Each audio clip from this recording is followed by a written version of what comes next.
Alors, chers téléspectateurs, aujourd'hui, on a deux invités, comme nos tout premiers d'ailleurs. C'est Elhadj Ibrahima Diallo, il est le premier vice-président de l'Union nationale des conducteurs de Guinée, UNCRG, et en même temps, Elhadj Ibrahima, il est le vice-président de l'Union africaine des organisations de transport et de logistique, comité sectoriel de recherche et d'innovation en Afrique de l'Ouest. Elhadj, bonjour. Bonjour. Comment allez-vous? Ça va bien. Vous allez bien? Ça va. On se retrouve encore aujourd'hui. Ouais, La semaine passée, on était ensemble et puis malheureusement, on n'a pas pu faire l'émission. Et aujourd'hui, vous êtes là. Oui, on est là. Vous vous êtes bien réveillés. Oui, et les gens? Ça va, alhamdoulilah. Alhamdoulilah. Que Dieu accepte nos prières. Merci beaucoup. Alors, vous n'êtes pas seul sur ce plateau, vous êtes avec votre collègue. Lui, c'est Diallo Mamadou Petel. Il est le président de l'UNCRG. En même temps, vice-président de l'Union des conducteurs routiers de l'Afrique de l'Ouest. Elhadj, bonjour. Bonjour. J'aime dire Elhadj. Bientôt vous serez Oui, Inch'Allah. Vous allez bien? Ça va. Ça va? Dans le micro. Le micro est M. Voilà. Diallo. Oui, ça va. D'accord. Alhamdoulilah. Alors, M. Diallo, Oui. aujourd'hui, on va parler de cette union. On va commencer d'abord à parler de la création de cette union. On sait qu'en Guinée, la route fait beaucoup de dégâts. Nos rues ne communiquent pas. Et maintenant, si on a une ONG, c'est plus même qu'une ONG parce que c'est une union. Si on a l'union des conducteurs, donc vous êtes les bienvenus et on va vous poser quelques questions. Alors d'abord, comment cette union a été créée et quel est le rôle de l'union? Elhadj, on va commencer par vous. Merci beaucoup. Avant tout, on vous remercie beaucoup. Vous parlez dans le micro, s'il vous plaît. Ok. Avant tout, on vous remercie beaucoup. L'Union nationale des conducteurs de Guinée. Il est créé pour mieux organiser les conducteurs routiers en République de Guinée. Il est connecté aussi dans d'autres conducteurs dans les sous-régions. Aujourd'hui, dans notre pays, on a tout suffi qu'avoir la sensibilisation et des organisations, information et formation pour mieux encadrer les conducteurs. Aujourd'hui, les conducteurs, ils ont des travails de clés. Quand on dit les transporteurs, c'est des conducteurs. Aujourd'hui, vous allez voir un transporteur qui va acheter beaucoup de véhicules, une seule personne. Mais il y aura beaucoup de conducteurs qui vont gérer ce véhicule. Maintenant, les conducteurs, ça demande avant tout de la sensibilisation d'abord et formation après l'organisation. Oui. Ici, notre route aujourd'hui, ça tire beaucoup. Ouais. Ça tire beaucoup. Oui, ça fait beaucoup de victimes. Beaucoup de victimes. Mais c'est manque de vigilance et manque de formation et manque de comment toujours gérer le travail, de façon que ça doit gérer. Alors, M. Petel, Oui. comment vous travaillez avec ces conducteurs qui filent trop? Comment vous travaillez avec ces jeunes? Parce qu'il y a aussi des conducteurs qui n'ont presque pas l'âge. Ils sont très très jeunes et on les voit derrière les camions. Comment vous travaillez avec eux? Merci, madame. Le micro, s'il vous plaît. Merci, madame. D'abord, on vous remercie beaucoup. Et grâce à Dieu, grâce à vous, beaucoup de choses, ça se facilite sur le terrain. Et les conducteurs aujourd'hui, vous savez, en Guinée ici, et les conducteurs manquent d'informations. Parce qu'il y a beaucoup de choses à faire. Et c'est pourquoi d'ailleurs, notre union est venue pour organiser les conducteurs routiers et les former. Parce que quand vous voyez aujourd'hui la direction, comment les gens roulent sur la route guinéenne, ça fait pitié. Ouais. Manque d'information. Et aussi, un conducteur doit avoir un âge de prendre la direction. Ça, c'est un. Et aussi, il doit savoir, quelqu'un qui cherche marchandises ou bien qui cherche les passagers, il doit savoir qu'il y a des vies humaines qui il est responsable. Il doit tout faire pour rassurer leurs garanties sur la route. Et nous, notre vision, c'est de les former Parce que l'union que vous voyez, l'union conducteur nationale de conducteurs routiers que vous voyez ou que vous attendez, nous sommes venus avec beaucoup d'idées, de formations. Nous sommes venus aussi avec beaucoup de projets qui vont faire partie de les sensibiliser. Donc, c'est sur ça. Et bientôt même, vous verrez, tous les membres de cette union, ils seront habillés. Okay. Ils seront habillés, qui est différent avec les autres. Tous ceux qui vont... Oui. Tu as une question? Oui, j'ai une question. Moi, j'aimerais savoir quelles sont les conditions qu'il faut remplir pour être conducteur. Je pose cette question compte tenu de la situation que nous vivons au quotidien, des accidents réguliers. Et le plus souvent, les accidents qui se reproduisent, ce ne sont pas les chauffeurs titulaires qui sont au volant. Ouais. C'est souvent les apprentis ou soit des jeunes qui viennent 1 à 2 semaines et ensuite on les laisse conduire sans pour autant penser à l'impact que cela aurait sur la vie des passagers ainsi que le conducteur lui-même. Merci madame. Vous savez, tout ça là, ça fait partie de l'information, les former les conducteurs. Parce qu'avant de prendre la direction d'une voiture ou camion, il faut connaître les droits de conduite.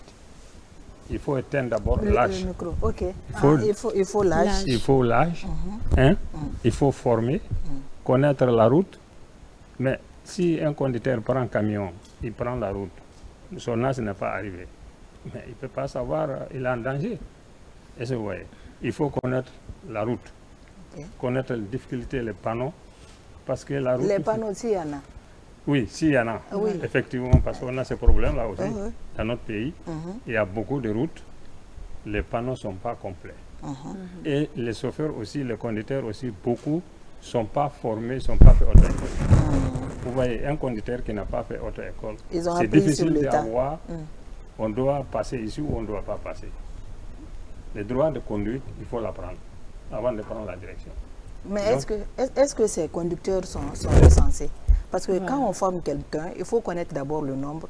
Il faut avoir une liste où il y a des vrais conducteurs. Parce que s'ils ne sont pas recensés, comment on peut savoir lui c'est un vrai conducteur, lui n'est pas un vrai conducteur?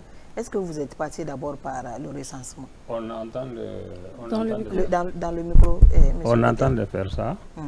Quand on dit sensibilisation, ça commence par ça. Il faut connaître tes membres. Aujourd'hui, il y a des syndicats. Mais chaque syndicat, il doit identifier ses membres. Et vous voyez. Mais à notre niveau, vous savez, notre syndicat est attaché avec les syndicats sous-régionaux qui groupent au moins 24 pays aujourd'hui ou 26 pays de la sous-région et l'Afrique centrale. Alors, vous avez parlé de la sous-région. Oui. Elhadji Diallo, il est le vice-président de l'Union africaine des organisateurs de transport et de la logistique. Elhadji, dans la sous-région, qu'est-ce qui différencie la Guinée aux autres pays? Bon, parce qu'il y a une différence, mais c'est l'organisation. Maintenant, dans l'organisation, des différents pays, ils ont adopté la sensibilisation, la formation et d'organisation. Dans d'autres pays, aujourd'hui, on dit la connectivité. La connectivité, c'est en Afrique. Ici, il faut connecter dans tous les pays, de rassembler, de parler, agir ensemble pour la bonheur de tous les membres des institutions africaines. C'est aujourd'hui l'Union africaine d'organisation de transport de la logistique et la 16 c'est basé au Maroc. Moi je suis participé au congrès représenter la Guinée concernant l'organisation. C'est toute l'Afrique qui sont réunis, discuter les problèmes qui se trouvent dans le secteur du transport en Afrique.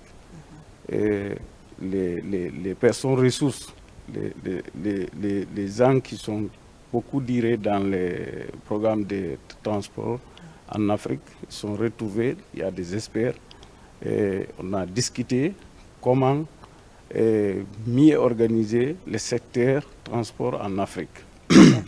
Aujourd'hui, en Afrique, il y a tout suffit qu'on se donne la main, on organise ensemble, on agit ensemble pour mieux défendre nos intérêts en Afrique. Oui, en Afrique, mais nous, notre cas particulier, par exemple, c'est la Guinée. La Guinée, c'est vrai que c'est toutes les routes qui font des victimes, mais la Guinée aussi, parce que même si tu ne sors pas dans la circulation, en Guinée, la circulation fait trop de bruit. Ça, c'est à l'interne. Ici, à Conakry, quand vous sortez, il y a trop de bruit. Tout le monde est pénalisé par des bruits, des klaxonnements inutiles. Chacun crie. Quand tu conduis d'abord, il faut apprendre d'abord à insulter. Au lieu d'apprendre à travers les auto-écoles, nous, on apprend d'abord à insulter parce que tout le monde sait que dans la circulation, c'est des injures, c'est des cris inutiles. Est-ce que vous vous impliquez dans cette éducation? Parce que là, il faut une éducation. Là, à ses côtés, on est en train de sensibiliser les conducteurs, les membres, tous les conducteurs du pays. On est en train de sensibiliser pour voir comment toujours organiser. Puis c'est ce manque de sensibilisation et manque de formation qui amène certaines choses. Sinon, la route est très, très, très large. Ouais. Mais si la personne, son cœur n'a pas tellement ouvert, il ne se réveille pas il bien se réveille à pas la bien, maison. il peut rétrécir la route. Ouais. Bon, nous, on est en train de sensibiliser les conducteurs, de les former aussi, de demander tous nos adhérents de suivre la formation. Puis c'est quelqu'un qui n'a pas formé, il ne va pas bien. Il ne sait pas ce qu'il est en train de faire. Voilà, parce qu'il ne connaît pas c'est quoi les bonnes manières. Voilà, des bonnes Alors, manières. qu'est-ce qui vous bloque? Qu'est-ce qui vous bloque aujourd'hui depuis que les obstacles. Depuis que cette union a été créée, c'est quoi les obstacles? Non, les obstacles, on est en train de voir, et c'est pas, il y a des obstacles, c'est vrai, mais nous, on est en train de travailler des fonds. Il faut toujours innover. Quand on innove, il faut continuer à travailler. C'est le travail toujours qui va faciliter les choses pour bien faire. Et on est en train de voir avec les différents partenaires, voir comment trouver les centres excellents de formation en République de Guinée. Puis il faut que les conducteurs se forment. Ça commence par les transporteurs d'abord. Les transporteurs doivent se former. Les conducteurs aussi doivent se former. Donc la formation est primordiale. Ouais, la formation est primordiale. Voilà. Alors, Monsieur Pétel, aujourd'hui, par exemple, si on vous dit que de lancer un message à notre gouvernement, de lancer un message à nos conducteurs, quel serait votre mot? Merci beaucoup. Dans le micro, s'il vous plaît. Merci beaucoup. Côté gouvernement, nous, ce que nous pouvons lancer côté gouvernement, c'est de nous aider à développer la route guinéenne. Parce que ça pose beaucoup de problèmes. Comment on peut développer la route? Le développement de la route, ça ne tient pas seulement au gouvernement. Mais nous aussi, on fait partie. La manière dont on entend d'organiser le conducteur, les montrer comment nous tenons sur la route, c'est la même manière qui fait partie du développement aussi de notre pays. D'accord. Si vous avez fait attention la fois dernière, comme Félix vient de dire, nous sommes en train de faire un travail de fond, parce que d'abord, nous, notre syndicat, que bientôt vous allez voir tous les syndicats que vous voyez voir porter des gilets écrits nom de notre syndicat, c'est ce qui est là avec ces képis-là, nous l'identifions tous nos membres. Y compris les motos. Y compris les mototaxis. Les mototaxis. Tous ceux qui viennent dans notre syndicat, nous les sensibilisons, nous les informons pour que vraiment que ça soit.